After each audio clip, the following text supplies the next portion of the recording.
শাহবাগ স্কোয়ারে বক্তৃতা দিয়া পার্লামেন্টে বক্তৃতা দিয়ে এক কথা না। Yes, I Woodrow. ঠিক আছে।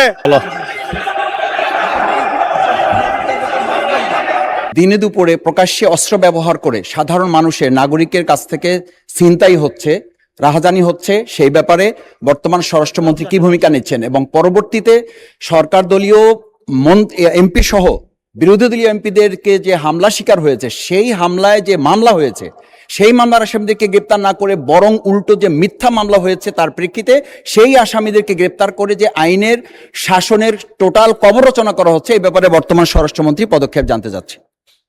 স্বরাষ্ট্রমন্ত্রী। শাহবাগ স্কোয়ারে বক্তৃতা দিয়া পার্লামেন্টে বক্তৃতা দিয়ে এক কথা না। প্রথম কথা হচ্ছে নির্ধারিত আমি কাউকে উদ্দেশ্য করে বলি নাই। আমি কাউকে বললেন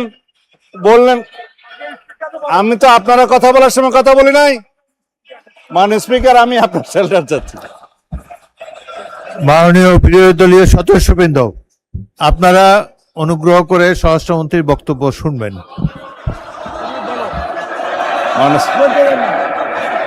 ইয়েস, আই উড্র। ঠিক আছে।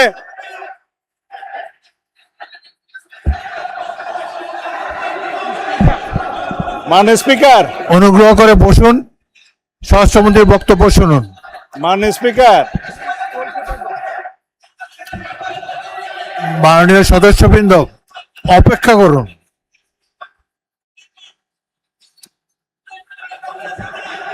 মাননীয়, এক মিনিট বসুন। মাননীয় সদস্যবৃন্দ বসুন। মাননীয়, জাস্ট হোল্ড অন প্লিজ, আমার কথা শুনুন, লিসেন টু মি। মাননীয় সদস্যবৃন্দ, বলো।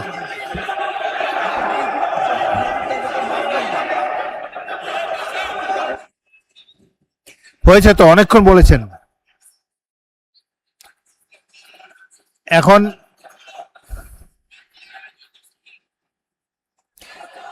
আপনারা অনুগ্রহ করে বসুন, অনুগ্রহ করে নিজের আসনে বসুন।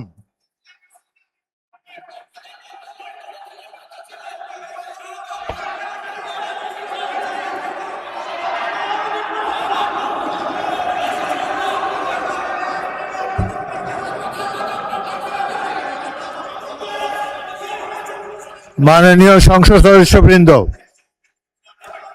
আপনারা অনুগ্রহ করে বসুন। অনুগ্রহ করে নিজ নিজ আসনে বসুন।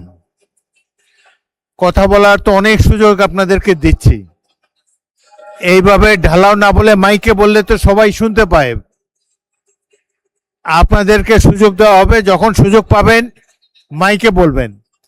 আরেকটি কথা আমি বলতে চাই, যেখানে আপনাদের বিরোধী দলের চিফ হুইপ দাঁড়িয়েছে, সামনের সারির সদস্যবৃন্দ দাঁড়িয়েছে, তখন অনুগ্রহ করে পিছনের সারি থেকে বক্তব্য দেবেন না। আপনাদের নেতারা কি বলে সেটা শোনার চেষ্টা করবেন। একটু ধৈর্য ধরে অপেক্ষা করুন, প্রচুর সুযোগ আছে আপনাদের জন্যে। এই সংসদে বক্তব্য দেওয়ার প্রচুর সুযোগ আছে, আপনারা নিশ্চয়ই লক্ষ্য করেছেন। এটা তো আওয়ামী লীগের আমল না, এখানে আপনারা ইচ্ছা মতো সরকারকে ক্রিটিসাইজ করতে পারছেন। আরেকটি,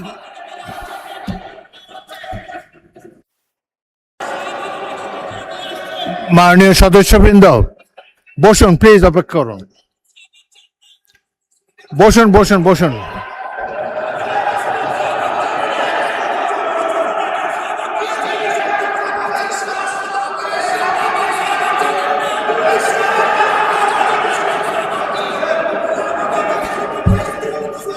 অনুগ্রহ করে নিজের আসনে বসুন। আপনাদেরকে বারবার অনুরোধ করছি, আপনাদেরকে স্পিকারের আসন থেকে বারবার অনুরোধ করা হচ্ছে, অনুগ্রহ করে বসুন। আপনাদের তো উত্তর দেওয়ার সুযোগ পাবেন।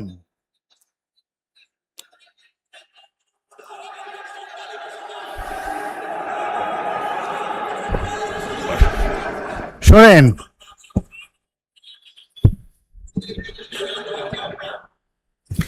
আপনারা স্বরাষ্ট্রমন্ত্রীর উত্তর শুনুন, তারপর যদি প্রয়োজন হয় আপনারা বলতে পারবেন। কিন্তু এই যে স্পিকারের কথা বলার সময় যে জোশটা আপনারা দেখাচ্ছেন, এটা সংসদ পরিপন্থী কাজ। সংসদের রীতিনীতি মেনে কার্যক্রম পরিচালনা করতে হবে।